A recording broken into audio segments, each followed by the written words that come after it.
Lalu apa tujuan muhasabah dan keuntungannya? Tujuan muhasabah itu adalah agar kita mudah ketika dihisab pada hari kiamat nanti. Sebagaimana perkataan Umar yang menyimpulkan dari semua keterangan yang beliau fahami. Hasibu anfusakum qabla an tuhassabu wazinu anfusakum qabla tuzanu fa innahu ahwanu alaikum fil hisabi ghadan an tuhasibu anfusakumul yaum wa tazayyanu lil ardi akbar yauma idzin tu'raduna la tahfa minkum khafiyatun. Hisablah diri kalian sebelum kalian dihisab, dan timbanglah diri kalian sebelum diri kalian ditimbang. Sesungguhnya akan mudah penghisaban hari esok jika kalian menghisab diri kalian sekarang. Dan bersiaplah kalian untuk dihisab oleh Allah pada hari kiamat nanti. Kemudian beliau membacakan surat Al-Haqqah ayat 18 tadi. Yauma idzin tu'raduna la tahfa minkum khafiyah. Pada hari itu kamu dihadapkan kepada Tuhanmu. Tidak ada sesuatu pun dari kamu yang tersembunyi bagi Allah. Semuanya dimintai pertanggungjawaban. Pertanyaan-pertanyaan pada hari kiamat nanti sangatlah banyak. Perkara itulah yang harus kita tanyakan pada diri sendiri sebelum nanti kita ditanya. Bagi kaum muda akan ditanyakan untuk apa saja umurnya dihabiskan. Rasulullah mengingatkan kepada kaum muda yang merupakan bagian dari 7 golongan yang akan mendapatkan naungan dari Allah. Sab'atun yudhillihumullahu ta'ala fi dhillihi yawma la dhilla ila dhilluh. Ada 7 golongan orang yang beriman yang akan mendapatkan naungan perlindungan dari Allah di bawah naungannya pada hari kiamat, yang tidak ada naungan kecuali naungannya. Wasyabbun nasya'a fi ibadatillah, yaitu diantaranya seorang pemuda yang menyibukkan dirinya dengan ibadah kepada Rabb-Nya. Masa muda yang penuh goda, dia hadapi dengan ketakwaan, dia hadapi dan dilewati dalam bingkai taat hanya kepada Allah semata. Oleh karenanya wahai anak muda, janganlah masa mudamu disia-siakan, karena masa muda juga akan ditanyakan oleh Allah. Sebagaimana ditanyakannya harta yang kita miliki, dari mana dan untuk apa dibelanjakan.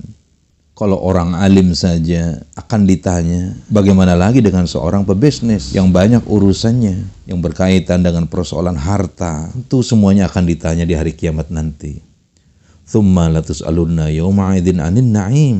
Kemudian kamu benar-benar akan ditanya pada hari itu tentang kenikmatan yang dia terima ketika di dunia ini. Lalu tentang ilmu yang kita dapat, apakah kita amalkan? Jangan sampai kita sudah belajar ilmu agama bertahun-tahun, namun tidak ada perubahannya sama sekali. Kemana ilmu yang telah dipelajari? Seorang istri yang lama ikut taklim, namun masih saja membangkang kepada suaminya, durhaka kepada suaminya, menekan suami dan membuat syarat-syarat di luar syarat yang Allah tetapkan atas diri suaminya.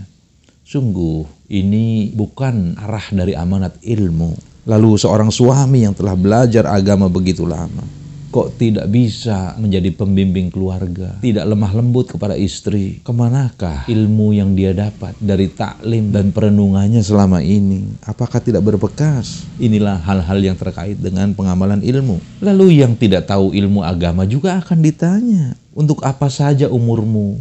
Untuk apa saja mata dan telingamu diberikan? Apakah untuk mendengarkan ayat-ayat Allah? Diapakan saja kolbu dan akalmu selama ini? Pikiranmu, kenapa tidak untuk belajar memahami? Kenapa mudah putus asa terhadap ilmu Allah, tetapi begitu gigih untuk mencari uang, menembus badai, keluar pulau, bahkan keluar benua? Maka marilah kita muhasabah diri untuk memahami kekurangan diri kita. Walaupun memang kita mudah melihat kekurangan orang lain, dan begitu susahnya kita untuk melihat kekurangan diri kita. Namun, tatkala kita sering bermuhasabah diri, maka kita akan tersibukkan dengan kesalahan-kesalahan kita sendiri. Dan kita tidak akan sibuk dengan kesalahan orang lain. Allah mengingatkan, ya'lamu kha'inatal a'yuni wa ma tukhfis sudur. Dia, Allah, mengetahui pandangan mata yang khianat dan apa yang disembunyikan oleh hati. Surat Al-Ghafir ayat 19. Marilah kita memperbanyak istighfar dan bertaubat. Ketika kita sering menelusuri aib-aib kita, itu akan menjadi pemicu dan pemacu kita untuk istighfar kepada Allah yang keluarnya dari hati yang terdalam, yang kontennya adalah penyesalan akan perbuatan yang telah kita lakukan, dan kita tidak pernah akan melakukan muhasabah kalau kita lalai dari istighfar? Apakah kita selama ini sebagai anak telah berbakti kepada orang tua? Buktinya apa kalau kita berbakti? Muhasabahlah. Anak yang berbakti selain menunjukkan ketaatan dan memuliakan dari sikap dan tutur katanya kepada orang tua, maka ketika orang tua sudah wafat pun, dia tidak pernah terlepas dari tuntutan untuk memuliakan orang tua, mendahulukan orang tua, yaitu dalam bentuk doa. Doa semoga Allah merahmatinya, menyayanginya, sebagaimana dia disayangi oleh orang tuanya ketika kecil dulu. Inilah hal-hal yang memantik sebuah uraian garis istighfar nantinya. Minta ampunlah kepada Allah. Lalu dengan banyaknya istighfar ini, maka kita akan mengetahui bahwa luar biasanya Allah. Ketika kita sudah bermaksiat pun, Allah masih tetap memberikan nikmat kepada kita. Oleh karena itu, betapa maha baiknya Allah dengan sifat maha pengampunnya, maka akan muncullah rasa cinta makin mendalam kepada Allah. Karena betapa banyak maksiat yang kita lakukan, namun Allah tidak menghukum kita, kecuali hanya hukuman-hukuman kecil berupa kekurangan, kelaparan, kematian, gempa, bencana. Itu adalah hukuman kecil dibandingkan besarnya azab yang menanti di akhirat kelak. Lalu dengan seringnya kita istighfar, muhasabah, ini akan menjadikan kita bersikap zuhud, yaitu tidak memperbanyak hal-hal atau perkara-perkara yang akan membebani hisabnya nanti. Ketika diberikan karunia satu rumah, maka dia tidak akan menambah beberapa rumah lagi kalau tidak untuk berhamba kepada Allah. Kalau sudah dapat karunia satu mobil, maka dia tidak akan merasa butuh dengan mobil yang lain meskipun dia mampu membelinya. Karena dia khawatir hal tersebut akan menambah tanggung jawabnya nanti, beban hisabnya nanti. Namun itu tidak berarti bahwa seseorang tidak boleh memiliki beberapa rumah atau beberapa kendaraan bagus atau kebun dan sawah yang luas. Bukan begitu. Namun kesemuanya itu jangan sampai kita dapati tatkala kita tidak bisa mengalokasikan kepastiannya untuk tetap di dalam menunjang ketakwaan kita, memperbesar kekuatan amal kita. Dalam urusan menyikapi materi keduniaan ini, Rasulullah bersabda, arba'un minas sa'adah. Ada 4 perkara yang termasuk kebahagiaan. Al-mar'atus salihah, yaitu kita memiliki istri yang saleh. Wal maskanatul wasi', tempat tinggal yang lapang. Wal jarus salih, atau tetangga yang baik, teman yang baik. Wal markabul hani, dan kendaraan yang nyaman. Rasulullah memberikan kebebasan untuk itu. Tapi yang terpenting adalah seseorang bisa menjawab pertanyaan Allah tatkala semuanya itu dihisab, hartanya itu dihisab, pengelolaan dan kepemimpinan terhadap keluarganya dihisab. Banyak sekali orang sekarang gemar menumpuk harta. Di Indonesia ini unik sekali, dari yang mulai miskin luar biasa sampai yang kayanya bukan alang kepalang.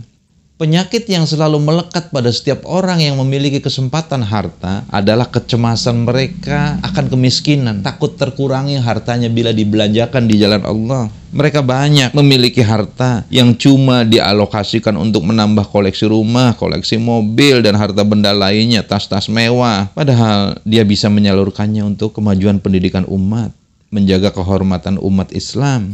Ikhwatu iman, yang dimaksud yaumul hisab adalah hari persidangan di mana kita diperhitungkan dan diklasifikasikan antara perbuatan dosa dan amal kebaikan kita. Dan sebagai pemimpin sidangnya adalah Allah Subhanahu wa Ta'ala sendiri. Allah yang Maha Agung, yang Maha Besar. Hari itu sangat mengerikan, di mana dosa kita akan diungkap satu demi satu. Dan itu terucap dari perkataan Umar, hisablah diri kalian sebelum kalian dihisab, dan timbanglah diri kalian sebelum kalian ditimbang. Sesungguhnya akan mudah penghisaban hari esok jika kalian menghisab hari ini. Lalu Umar membacakan, yauma idzin tu'raduna la tahfa minkum khafiyah. Pada hari itu kamu dihadapkan pada Tuhanmu, tidak ada satupun yang kamu bisa bersembunyi dari Allah. Karena ada kemiripan antara orang yang muhasabah hari ini dengan yang mengecek kembali BAP-nya ketika diperiksa polisi, berita acara pemeriksaannya. Dia cek kembali. Maka bergaulah dengan teman-teman kita yang saling memberi nasihat, yang bisa mengingatkan kita apabila kita keliru. Teman-teman yang hanya disibukkan oleh kelezatan duniawi semata, makan-makan, traveling, bisnis, hanya sebatas itu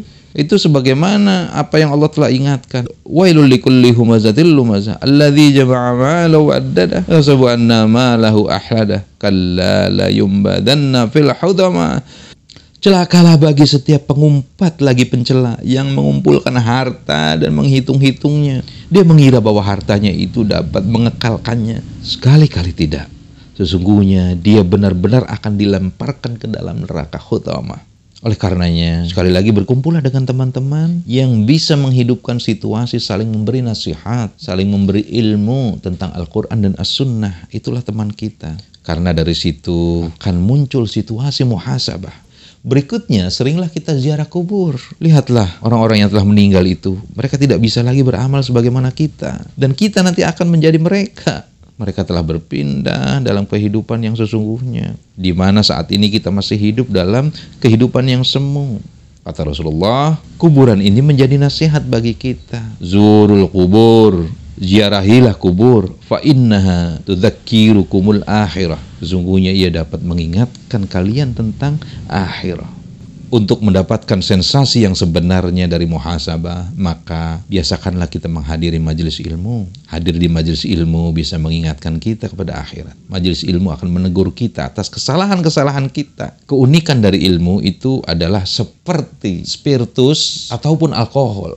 Bila kita ada luka, maka perih adanya. Tetapi kalau kita tidak berluka, maka spiritus dan alkohol itu dingin-dingin saja terasa. Makanya hadirilah, makmurkanlah majelis ilmu. Karena orang-orang yang cinta dengan ilmu, itu adalah tanda-tanda orang yang diberikan kebaikan dalam hidupnya. Didoakan oleh para malaikat. Dan bukankah doa-doa dari malaikat itu makbul, dikabul oleh Allah. أنفقتم من شيء فهو يخلفه وهو خير الرازقين